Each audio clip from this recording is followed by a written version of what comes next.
Good afternoon and welcome to the very first 99 Club Digital Festival. I'm Dan Brain, I'm the co-founder of MadFest. When we decided to launch a virtual festival with our friends at New Digital Age, we didn't do things by halves. We decided to launch a week-long festival with 99 speakers and 3,000 attendees.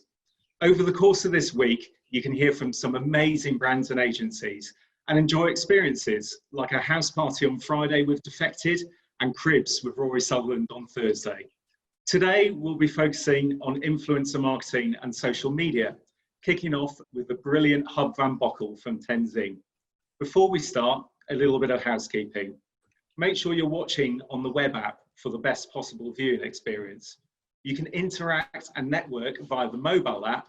Just remember to refresh the app using the icon on the right hand side of the screen. Do check out our pub message board where you can post, play our game of the day and share content. You'll need the mobile app to do this. Don't forget to check out the connections and shake to connect function in the mobile app too. We'll be posting polls throughout the course of the day and you can ask questions via the Zoom Q&A icon. Finally, we're live scribing today's session, so it'll be thanks to the brilliant 3x Mice. At various points, we'll be cutting to the artwork in progress.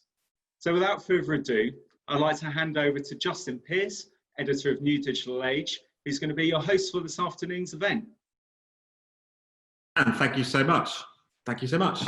So we have got some incredible speakers over the next 5 days, 99 speakers. I can't wait to hear most of them. In fact, all of them. You've heard all the basic logistical information from Dan, so it's all we've really got to do is spend the next week sitting back and listening to these amazing speakers, but also asking questions. See the bottom of your screen, you'll see a little Q&A logo icon. Click that and ask questions throughout people's presentations. I'm going to be picking some of the best and putting them to all of our speakers. So we're going to kick off soon with Huib van Bockel. Everyone's got 99 seconds, which seems an incredibly short amount of time. But when we launched this back in the real world, back in February, one of the speakers told me that he got across as much in 99 seconds as he'd normally get across in a 30-minute keynote. So you really can get across an incredible amount of information. What we've asked all of our speakers to do is come up with a big idea, something they think that's going to help bring our world back to normal and emerge better from this pandemic, and how marketing and advertising and digital technologies are going to help do that. So remember, as Dan says, you're looking at your laptop or your computer or your TV screen as your main viewing mechanism. Your mobile phone is used as your remote. You can network on it, you can ask questions on it, but always come back to the main screen. And as Dan said, we're going to be cutting some fun stuff along the way. But I think we're getting ready to start any minute. In a second, I'm going to hand over to Huib van Bockel. He's CEO and founder of, a bit of product placement here, Tenzing. And he's going to talk about how Tenzing is using its community to help people make healthier lifestyle choices, which obviously couldn't be more appropriate at this time. So in about 30 seconds time, I'm going to hand over to Huib. He's going to try and blow your mind with his big idea. And then I'm going to pick some of your questions, which I'm sure are all about to start pouring in. So without further ado, I think I'm going to hand over to, and cheers, good luck, Huib. Okay, so welcome everybody and thanks for joining. So I want to ask you the following question. Which brand would you like more? A brand that tries to influence you or a brand that gives you something of value? Now let me share an example from Tenzing. So runners are a huge community that we wanted to engage with. So we asked ourselves, can we add value to that community? And when we found out that running in some areas of London is actually more harmful than good due to the pollution, we decided to tackle that issue and created the Tenzing Clean Air Tracker, which allows you to track and plan the cleanest possible run. And we do that with data from King's College and we sync that with Strava. Next slide. So to bring that into action, we launched the Clean Air Run Club, coming together every Thursday with the top coach. And it's all about connecting and training in London's cleanest possible air. And we do that, of course, now virtually. And after runners have downloaded the app, every time they clock a run, they get a Tenzing Clean Air score in their feed, which means they get value They know how clean the areas they were running in. And at the same time, they influence their following, who see their clean air scores in their feed. Next slide. This also resulted in a huge amount of press, with Men's Health naming us as the #1 app that will change your life in 2020. Now, ahead of professional app builders like Calm and Peloton, and we're just a craft natural energy drink brewer that beat them to the chase. So give value to people and they will spread the message for you. Thank you very much. Woohoo! 99 seconds and a glitch ain't one. I don't know if there was a glitch. Justin, I think you're on mute. So now, that was an amazing start. We've got loads of questions been pouring in. First of all, there's one here from Sarah, and she's, I think, going to get quite a lot of this over the next week or so. What impact has the pandemic had on your business over the last few months? To be honest, it's been big because, you know, we're an on-the-go drink that relies on people that are on the go. You know, our biggest channels are offices and universities and gyms, for instance, but also like Tesco Express, Sainsbury's Locals, Marks and Spencer's, and you know, there's basically no one on the go anymore. So yeah, we have seen a big hit in our sales. We have been able to compensate this by like Amazon, online sales, but obviously not as much as that we'd hope. But I think now slowly but surely it's coming back a bit. But yeah, we've definitely seen an impact. Great. Also, that sort of leads on nicely to another question. Here's from Charlie here, and he or she asks, what do you think the long-term impact of the pandemic will be on your business and, sorry, I can't read that, and consumer behaviour? Yeah, so my biggest worry is, for instance, in some countries like the Netherlands, or like, you know, they've opened up, let's say, bars and pubs again, right? But what you see is a relatively like small amount of people actually going there. So now, for instance, I thought it was quite naive, to be honest, from, you know, Boris and the Chancellor to go, oh guys, the shops are open, please start shopping again. I mean, they obviously have no idea about like actual consumer behavior. I don't think people are rushing out to the shops and getting stuff that they couldn't get before. You know, hairdressers, yes. But like, you know, some like shop that opened, which they probably got like on Amazon till now. I'm keen to find out, you know, if that will come. But, you know, I think hopefully things will get back to normal. I think there will be a massive shift, which is no strange thing, to kind of, you know, Amazon and, you know, people buying much more stuff online. And I think it'll be a very, very difficult time for the high street. And I think also London, to be honest, specifically because we're such a city of people on the go. If you think about all the economy that is built around on-the-go stuff, whether it's all the Pret-a-Manger's, Pearse, all those kind of channels that are suffering.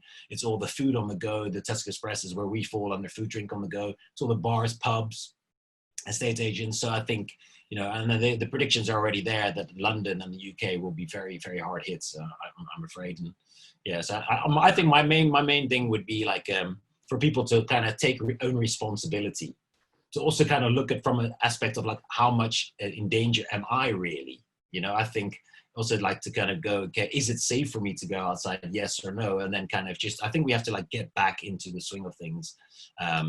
Yeah, otherwise, yeah, it could be quite a long time before we fully recover, I think. Fantastic. Yeah, we're back in Soho this week and it's still kind of empty, but waking up. Got loads more questions here to get through. There's one here from Natalie. She says, love that you are adding value. The question I have is, how did you make sure that the right people picked up on your value add? You never know, right? Well, the thing is, I think right people is a good question, because I think if you define, I'm always a big believer in, I never use the word consumer or target audience, but if you just think about it from what kind of people you want to reach. And for us, it was really simple, runners. So we thought runners, because we know they're active, we know they care about their health, we know they love to be in the outdoors, all things that we stand for as a brand. And all people, so in that sense, we will never hit any wrong, because you only can use this specific app if you're a runner. So it doesn't matter for us if you're, 18 or 88. If you want to run in clean air, we're there to help. So I think that's a really good exercise for people to do, to really think of their mission and where they want to add value and for who they want to do that, and define that group not as like 1824 AB plus, but as a group of actual people like runners, or, you know, people that care about going about cinema or anything like, you know, actual something that you know is true. Fantastic. Okay, another question here, again, quite closely related. It's from Freddie. He says, again, or she says, how do you grow the user base? Do your users talk about the app online? Well, that's also a very interesting question, also in this pandemic times, because we had a huge sampling program where we'd go out, sample a lot of people in, like, you know, running events, but also in, you know, Waterloo and things like that. And that's obviously, you know, not going to be possible for the unforeseeable future. I think handing one can out from one hand to another, you know, in this 1.5 to 2 meter economy is difficult. So I think for now, that will be one of the big challenges for the years to come, I would say, to say, like, how can we engage with people and also get them really to kind of try the new product. So I think we'll be more reliant on, let's say, being on deal, you know, be more reliant on media. And I think it's also not, I don't think it's the question per se, but I think it's also about, like, what opportunities does this time give you? So for instance, we will be going on TV on Monday with a TV ad with Channel 4. So we partnered with Channel 4 and we're going on TV. This would never have been possible with our budgets in normal times. But we partnered with them because there's not a lot of people advertising at the moment. And we can get, like, a really, you know, great opportunity for actually both Channel 4 and us. So I think there is definitely opportunities out there if you dare taking them, if you dare to take them, because it is scary, of course, going on TV with potential, you know, nobody really kind of going out and buying the product. But I think those are the kind of risks you have to take in these times.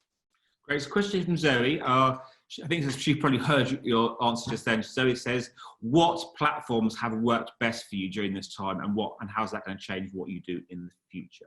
I guess she means they're different media platforms. Yeah, so I think, so we had a lot of, you know, in the beginning especially, we had a lot of interesting, like, a lot of press opportunities. We got more press than we ever had before. Basically, because two things. We were going to go on a trek so obviously Tenzing Norgay is the Sherpa Tenzing that inspired the name. So he was the first man on Mount Everest together with Hillary. And together with his son, we were going to go to do a trek in the Himalayas. And that obviously didn't go ahead. And then we asked, there was about 20 people going on the trek. We said, does anyone want to climb Mount Everest in the uncomfort of their own home? And 3 people said, I'll give it a go. And one guy, Rob, actually made it. He made it to the top of Everest on his staircase in 25 hours. And we did it all for the NHS, for a great charity. And then, you know, he made it. And that got an amazing amount of press, up to, like, you know, Washington Post and Time magazine, and, you know, and Guardian, there was a Sky News, everything. So I think it kind of sometimes, you know, less budget, less resources actually increases your creativity, I think, and then you can get more things done. And we've seen that definitely happening in the first period. Got a last question here, I can just fit in, it's a good one. Steve says, you've had huge success with your brand, but what's the one thing you most regret, and what did you learn from it? Building a brand. Yeah, it's always very hard. So I think there's so many mistakes which you'll learn from, which are good. I think when I started Tenzing, one of the key things I did was I Googled mistakes people make when they launch their own business. That's the first thing I did when I was going to start, and it said go to market early, right? So this is obviously the lean startup principle of, you know, minimum viable product. Very, very often used in digital products, but not so much in kind of physical products like my own, like a drink.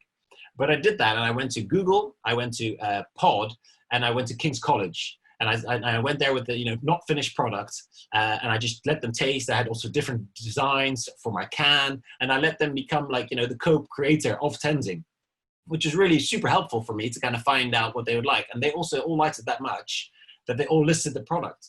And looking back, and then I think in my first year, Pod, Google, and King's College were basically 90% of my total volume. So looking back, I should have done it way more. So I think for anyone to start their business, I think go to market early, like, you know, have concepts ready, whatever it might be. If you're launching a little drink, have some specific drinks ready, go to market, get feedback from the people that are important, not your family, but get feedback from actual customers and buyers. And I think I should have done that even way more in the beginning. Absolutely fantastic. One question we haven't got time for, but I thought I'd say, Alex Evans says, I love Tenzing, healthy Red Bull. So it's a nice compliment. So thank you so much. That was your incredible 15 minutes. Thanks for joining us. Thank you very much. Thank you. Now we'll move on to our next speaker. And again, everyone that's listening, I think people are just sort of tuning in a bit late. Everyone's always late. Remember to ask questions throughout your Q&A button at the bottom of the screen. don't use the chat button. You can, but it means I'll go back and forth, chat Q&A. So ask questions throughout. We've now got our next incredible speaker coming up, and she was actually one of our inaugural speakers at the 99 Club Festival back in the physical world in Soho in February. So perfect, she's joining us again. So it's Mary Keane-Dawson. She's the global CEO of Takumi, and on a joint presentation with Jim Meadows, who's the co-founder of Commit. So Mary, I think we'll move straight over to you. You've got now 99 seconds to make your point, win over the audience, and then I'm turn to questions. So Mary Keane-Dawson, over to you. My poem is called Creators in the Time of Coronavirus. Yesterday, I was in a rat race. Today, I am in the human race. Tomorrow, will I be in the AI race? Yesterday, I felt young and I was naive. Today, I feel bruised and I'm on my bended knee. Tomorrow, I am determined to make humanity believe. Oh, COVID-19, what pain did you bring? Every day is a wet Wednesday, even though the sun spells spring. All are in a fog of sadness and confusion, whilst blustered by the windy politics of delusion. As foxes trump out fake news, and Forbes statistics give us all a case of the blues. The searing pain of losing those you love, while we listen to the soundtrack, the dirge of bullies, the chants of enthusiasts, and the howling of polemicists. Where are those that can save us? Where are our artists? To entertain me, to explain to me, to connect with me in my isolation. The carousel of creators is funny, self-aware, and at the same time sad, ingenious, spontaneous, and occasionally just mad. They can be hard to watch and even harder to stop watching. Yet we drive Sorry, you've reached 99 seconds. And that was, everyone, my air horn that I have only used once or twice in the past. So Mary, sorry to cut you off, but we're very, very strict here, as you know. I think we're going to turn straight over to your joint presenter and we'll have questions at the end. Mary, as always, an amazing start. Thank you so much. So now over to Jim Meadows. There's a talent pool that we constantly overlook in terms of creativity, and that's the customer. More and more, we're giving influencers creative control over our projects, and so we should. They're world-class strategists and creatives, and we value that. We understand the value of their creativity. But with customers, we idiot-proof things. We give them a branded hashtag for the chance to be featured. We give them a mailing list under the guise of community and the dreaded NPS survey. And the truth is, we just don't see them in that way. We don't value their creativity, despite the fact they are so willing to participate. We've only got to look at TikTok to see people dancing up stairwells, pranking their mates, sharing their talents, and proving that you can create authentic content in a scaled environment. People are doing that no matter their age or physicality. Now, I think that Fire and Sharp has somehow blinkered us to the notion to grow, we must concentrate all our efforts on reaching new audiences. And so we build audiences without looking at how to optimize and utilize them. And underneath that, we have this wealth of creative capital. And I think it's high time that we put our efforts into that and start to see advocates, not just as fans, but as people that can help spread our message in a very creative way. And I think doing that is essentially the future of content. I think it will help us, no doubt. Jim, sorry, we have to be very strict. That was almost over. But Jim, Mary, thank you so much. We've got loads of questions coming in. Sorry to horn you both off, and to the whole audience, in case you didn't get the point, when people go over 99 seconds, they get horned off by my amazing air horn. So great presentations, both of you. And we've got loads of questions coming in. Let's try and get through some of them. I'm going to ask these and each of you can jump in. First question here is from Lydia, who says, do you think marketers are beginning to understand the value of influencers as experts on different platforms and audiences? And how will this help create better social campaigns? That's out to either of you. Shall I answer that, Jim? Mm-hmm. I think they are slowly beginning to. I think most brands understand the importance of advocacy and actually being advocated by somebody who really knows what they're talking about and has followers clearly means that they've got very high engagement levels, and that's very important. So yes, I do think that's happening, but I think that just the numbers of people consuming social platforms and engaging in user-generated content is just so overwhelming now that if you look simply at the numbers, brands, advertisers cannot ignore what is happening in the world. You know, TV just doesn't have the dominance that it once had. Do you want to add anything, Jim? No, I think that's really clear. I think influencers are some of the most talented, creative people that we have. I think they're our creative future, and I think sometimes there's a blocker between kind of these grandiose agency budgets and actually being able to to work with them more creatively. Fantastic. Okay, we've got so many questions coming in. And by the way, everyone, if we don't get to answer all of them, which of course we won't, we're going to try and answer some of these in a later date on New Digital Age. So I've got a question here from Scott, who says, again, out to both of you, are there any recent campaigns you've seen that you feel have adapted successfully to the current environment responding to the pandemic? Over to you, Jim. Yeah, for me, I think one of the best ads during the pandemic was KFC's return. To being back in business. And I love the fact that they showed that they were listening to what was going on with their customers and really put them at the front of it. It didn't dwell on the negative, it focused on the positive. And I think it's been really nice to see UGC appear in television advertising, including Virgin Media, my former employee, and all round good guys. And many others. Fantastic. I've got a question here. We've got somebody coming in. I'm trying to get through them. But a question here, and Mary, it's directly to you. It's from Scarlett. She said, love the poem. Where did the inspiration come from in the first place?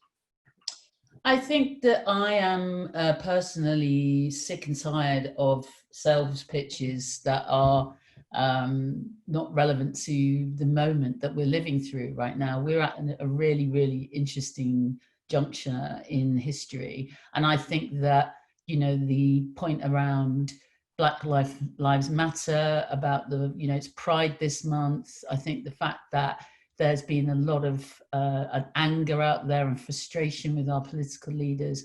As an industry, I feel that it would be, it's very remiss of us not to actually talk about this stuff and relate it back to our businesses. And, by no means do we pretend to be perfect at Takumi, but we are doing everything within our power to actually address these issues and make change a reality. And I felt that a poem would be a good way of getting people's attention. And let's be honest, guys, I know how to get people's attention usually. Yes, you do that, Mary. And Sophie's come in saying she wants to hear the end of the poem. So let's see if we can do it a bit later in the day, Mary. Sorry to cut you off, but you know the rules. I think we're going to say goodbye and thank you so much to Mary and Jim. Thanks for your contributions. Thank you very much. And yeah, the sun was out, but I'm still going to talk about ice cream, even though it's gone away, because frankly, pistachio has been getting me through lockdown. I've been fantasizing about eating it in the south of France. Mint choc chips been doing it for me at home. And in the spirit of competitions, I'd love you to tweet me what your favorite flavor is as a bit of an experiment, because the reality is everybody likes a different flavor of ice cream, and that can vary on mood as well. And really that's true of all consumer behavior. Yet the thing that frustrates me is that the traditional marketing model seeks to whip up the biggest, most fancy, most expensive serving of vanilla and ram it down everyone's throats, even though what people might have wanted was dairy-free chocolate or blueberry. And I think as we come out of COVID, there's absolutely no excuse not to come out with a bigger understanding and appreciation of people's individuality. We have Zoom to thank for that. But, and this is my simple point, I would love us, people, brands, agencies to come out of this giving people's individuality and reality the respect and the attention that it really deserves. And, you know, brands and agencies need to start thinking with a new relevance about, you know, their audiences and how they work. And social media platforms are obviously key to us delivering that, because they let us understand the consumer's behavior. They understand how people are in their context, in their culture, and their real world behavior. 3 things that are really, really overlooked. So simply put, make lots and lots and lots of content, try out lots of different flavors of ice cream on different people, find out who likes what, read the signals of what's working, what's engaging them, what's not, and then scale up into big ideas, because that's how you can figure out how to be the most relevant to the most amount of people. And of course, make every single pound kind of pay, which is going to get more and more important as we get on. So have fun and make lots of ice cream and make great work with it. Wow, Sarah, thank you so much. You just did it in time. Thank you so much. We've got a few, well, I say a few, got hundreds of questions pouring in, but I'm going to pick a few. We've got 3 minutes or so let's do these questions. Question here from Anthony says, what brands have you been most impressed with over the last few months and how they've behaved? Oh, that's a very good question. I think we've been seeing a lot of brands go through very, very different phases kind of as COVID's gone. And I think there have been a lot of bandwagons that people have jumped on. And I think also, obviously, you know, it would be remiss kind of and strange not to talk about how the Black Lives Matters movement has actually sort of blown everything out of the water in terms of COVID. And I think brands' responses in relation to that.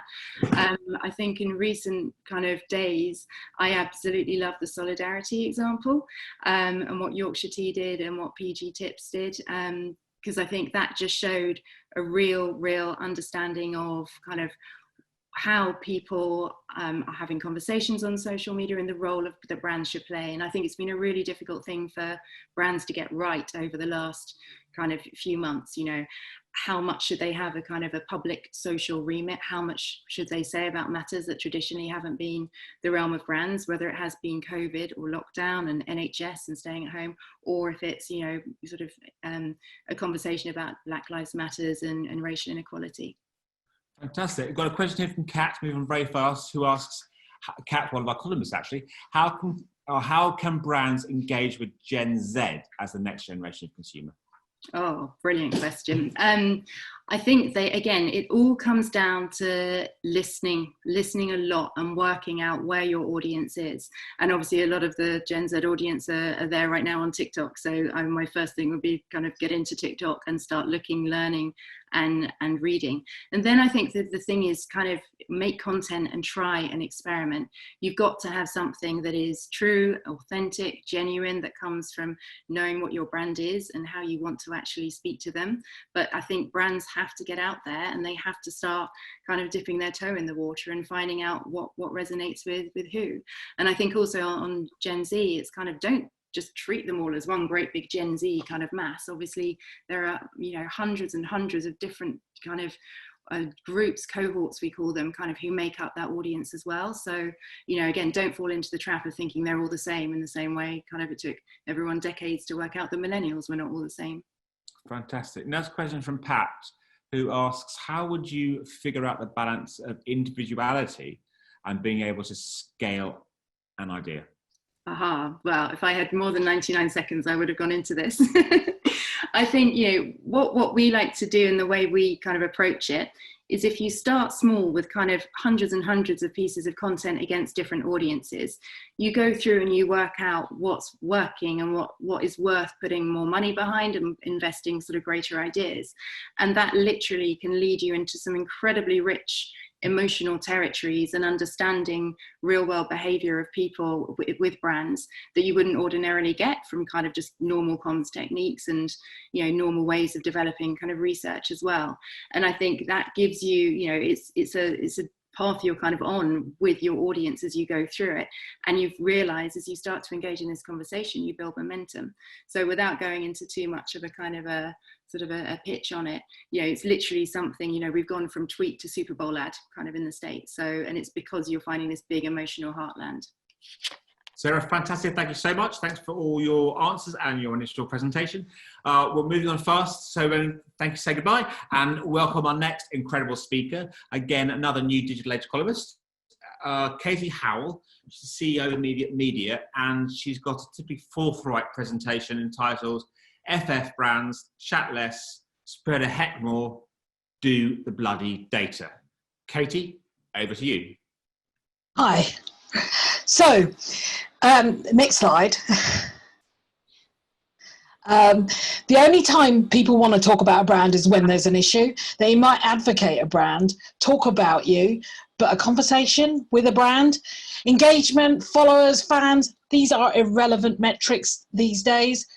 Business value is not proved by how many likes you have, but instead it should lean back on good old proven marketing techniques like reach and recall, action, heck dare I say it, purchase. Next slide. Spend big. Facebook's daily active users increased 11% since lockdown. TikTok has surged. Twitter has grown 25%. It is mad busy out there. Stop noisily shouting and start singing if you want to grab attention with quality content that inspires, educates, informs, is emotional, has fun, plays games, content that costs money. Procter & Gamble said during their last Olympics in London, we have evidence that our social media space provides a better return than TV. You need big creative ideas, quality executions, and a decent paid budget. Otherwise, you're just nibbling at the edges and ticking a box. Next slide. Blimey, marketers like to talk about data, don't they? But they don't want to use data, preferring gut instinct instead. Social data is the stuff of marketing dreams that tells you what's trending other than Motivational Monday. So use what's relevant to your audience. Be serious about social. Be a better brand. Be where your audience plays. Invest. Katy, amazing. I didn't get to horn you off, which is always disappointing. So fantastic presentation. Got loads of questions coming in. Again, we won't have time to get through all these questions, but we'll try and answer them in later days and weeks on New Digital Age. So who's this? Libby asks, Katy, you mentioned TV. How important is a fully integrated campaign when it comes to social?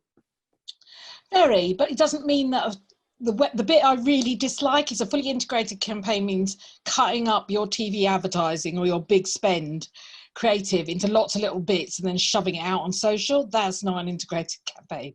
If you're really smart, what you do is you continue the story. So you take the story from TV and then you kind of tell different narratives around the story on social. That's so much better, pushing them down that consideration phase to bottom of the funnel. Brilliant. Question here from your friend of mine, Julia Smith.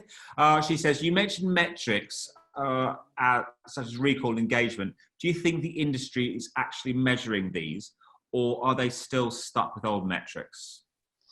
Oh, do you know, I have so many conversations with so many brands that say, we want more followers. And I just feel sick in my stomach. So I do. I've been at this so long. It's kind of like, oh God, you're just measuring everything that doesn't matter. Who cares? Who cares? Because I guarantee anybody who follows you doesn't really watch you, doesn't look at you, isn't engaged with you. The reality is you have to put paid behind it and you have to start thinking about what will make a difference to your business. I really wish vanity metrics would just go away. Amazing. Katy, I think we'll have to say thank you so much. As always, you're the best. Thank you. Now we're going to move on to our next incredible speaker. This is a pre-record. It's Toby Britton. He's the co-founder and CEO of Miappi, and he's going to be asking hands up who trusts influencers. So without further ado, let's take it over to Toby. Hi everyone, I'm Toby from Miappi, and my question is, do people trust influencers these days? Well, if Universal McCann's research is anything to go by, only about 4% of us could answer yes to that question, as reported here by The Drum. And it's not just consumers who have doubts, brands too have started to ask questions. Take, for example, Keith Weed's 2018 comments on the subject in light of influencers found to be buying likes and followers. Weed called on the ad industry and social media platforms to take urgent action to rebuild trust before it was gone forever. That's not to say that all influencers are bad apples, of course, they're not.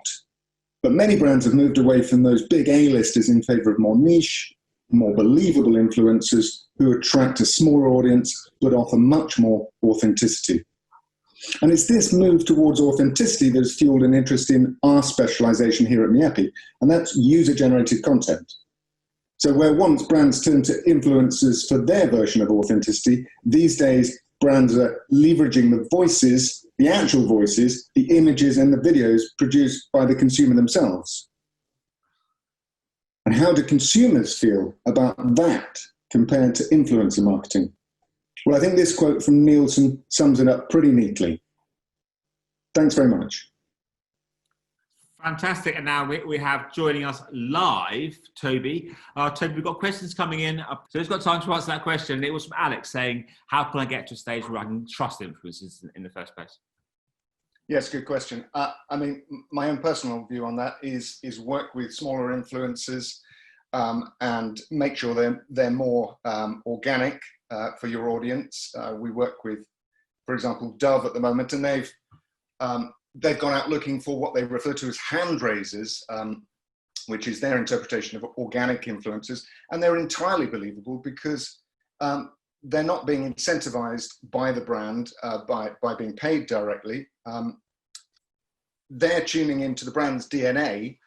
They love the brand and what it stands for. So anything that they get in response to their campaign, and they have had about 5,000 responses to that, they know that they have a passionate, genuine influencer there, and not somebody purely doing it for financial reasons. So that would be my suggestion. If you want people you can trust, work with people who are genuinely motivated by the brand.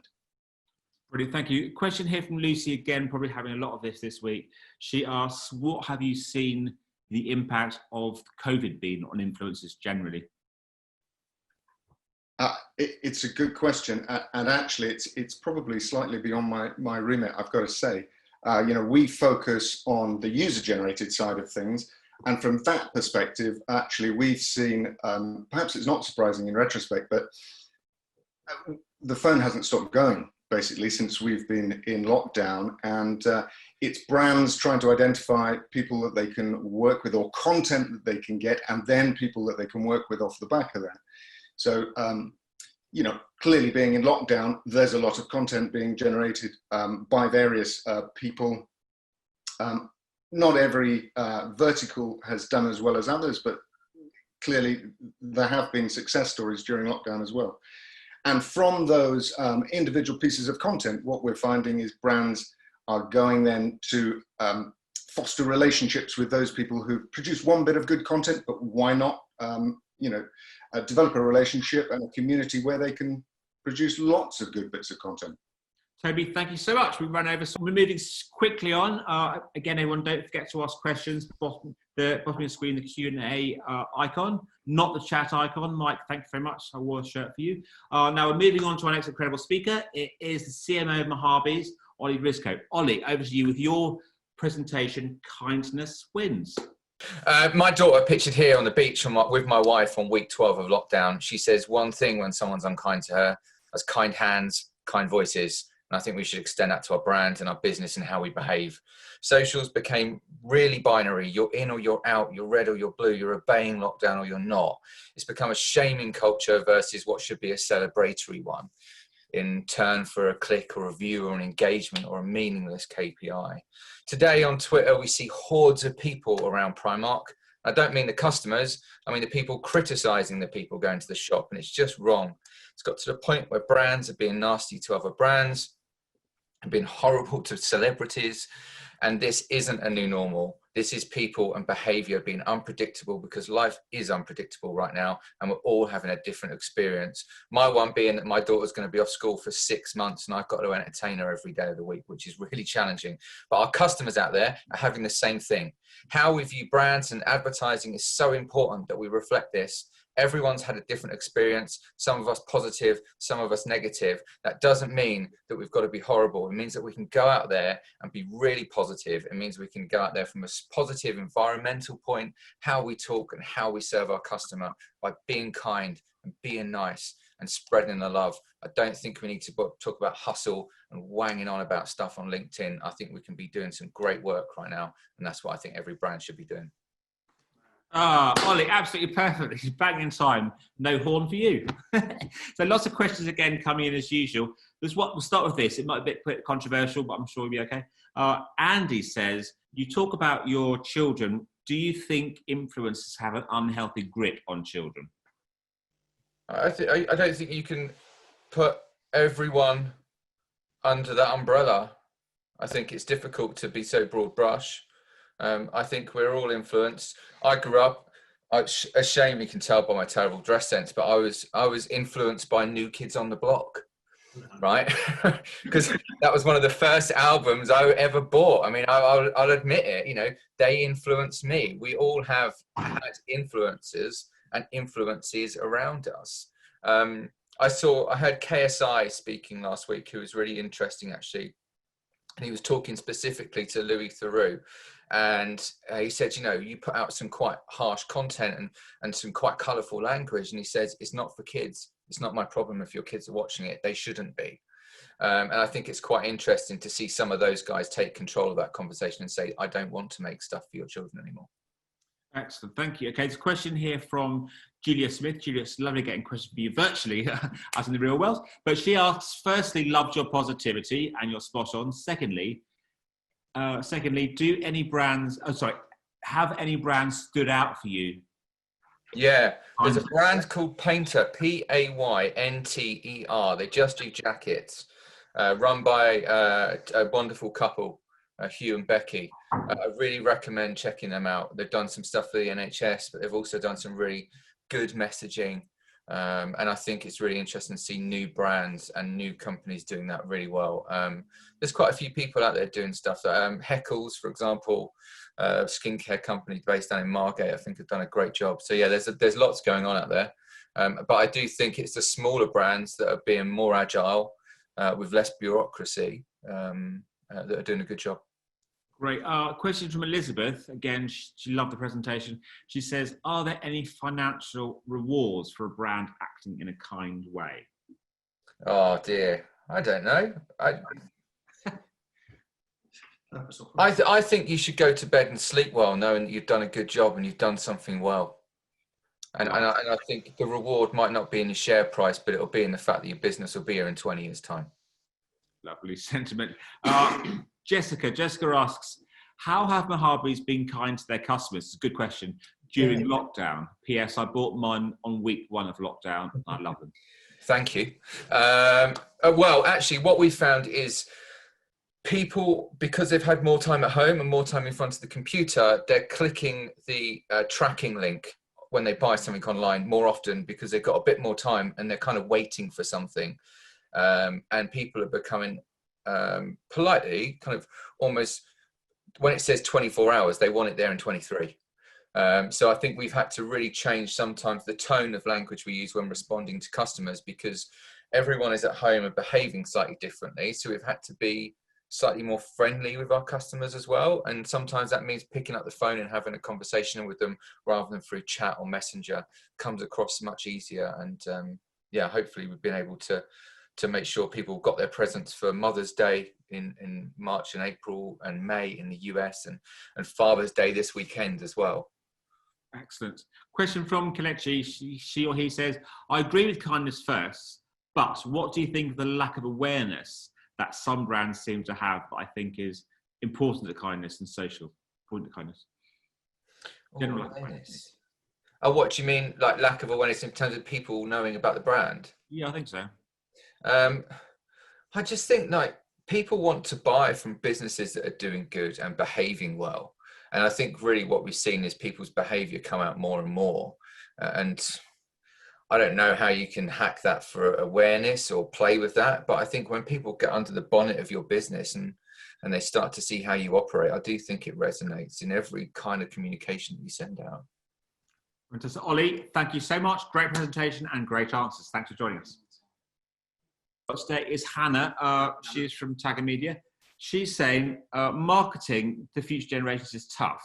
This is how you can be a part of their world. So without further ado again, over to Hannah. Hello, can you hear me? We Can you hear me? Brilliant. Okay, so I think I say that I'm Anna Thorsdottir on the screen, but I am in fact Hannah Monds. Unfortunately, Anna's sick today, so I'm stepping in at the last minute, but hopefully we'll do a good job. Plus I'm from Croydon, so I should be able to speed through this in 99 seconds, no probs. So if we could have the next slide, please. So show how you care. I mean, creators are your allies. So Gen Z and the future generation are very emotional and they care a lot about things very deeply. So make sure as a brand you're taking action and working with creators as allies to spread your message. Now, the second point would be surrendering to the creative and collaborating rather than dictating. So understand that creators have amassed an audience that wants to hear from them, not from you. So let them do the talking and surrender to the art of collaborative content creation. Point 3, amplify affinities with audiences, brands, and similar accounts. So check the creator's audience data, brand, and similar account affinities to align your brands with theirs. Point 4 would be to absorb their content, understand and get to know them. So before you contact a creator, observe their content. Look at their style and ethos and show them that you know them, as well as studying their content and the keywords that they regularly use so that you really get a good grasp of who they are. Point 5 would be data being your superpower. It's about accurate audience targeting and ROI reporting. So analyze all of the data available to ensure you get a good return on investment for your brand within reporting. Next slide, please. So now, which creators are you going to collaborate with? That's a decision you've got to make. So thank you very much from Tagger Media. I hope that was in the 99 seconds. I was just about to press the horn. I saw you with the horn and I was like, I'm not being horned up. Damn, congratulations, amazing talk. Let's move on quick to questions. We've got quite a lot as usual. Now, I'm going to ask this question because it seems to be almost impossible to answer. And it's from an anonymous attendee. Who is your favourite content creator? Oh no, who's my favourite content creation? Oh, that is a really, that has put me on the spot. Like, no, right. Oh God. I thought you would. I've really got to have to think. I mean, to be honest, my favourite person to, I guess, to engage with and watch the content that they're putting out there is probably Kevin Hart, to be honest. But then I just love him as a comedian. I love what he stands for, his work ethic, his graft, but then also how he'll get involved kind of in, you know, the Black Lives Matter movement recently. He's really, I've really engaged with what he's been putting out there in a very positive way. So I'd say Kevin Hart. I know he's much more of a celebrity than maybe a micro. Got a question here from Annika, and this is something, you know, again, don't hear much of. She says, my brand doesn't have really much to say. Can we really still work with creators, as you mentioned? Yeah, absolutely. I think it's all about, you know, every brand has something to say. It's about identifying what your brand's position is, what's your brand story, where have you come from, you know, what message do you want to get out there to your consumer? I do absolutely believe that every brand has a story, no matter how big or small. So there's absolutely a way to identify creators for your particular brand, dependent on what the message you want to get out there is. Absolutely. Fantastic. And there's one here from Sarah. Let's get in really quickly. She said, do you need massive budgets? Not sure exactly what she means, but... Do in life or in life?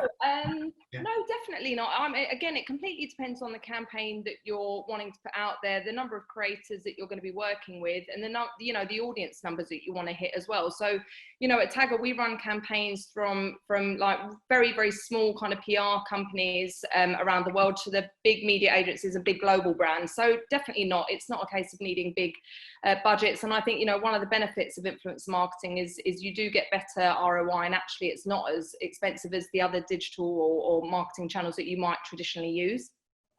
Amazing. Thank you so much. Bang on time yet again. Thanks for joining us. No worries. Thank you. Bye bye.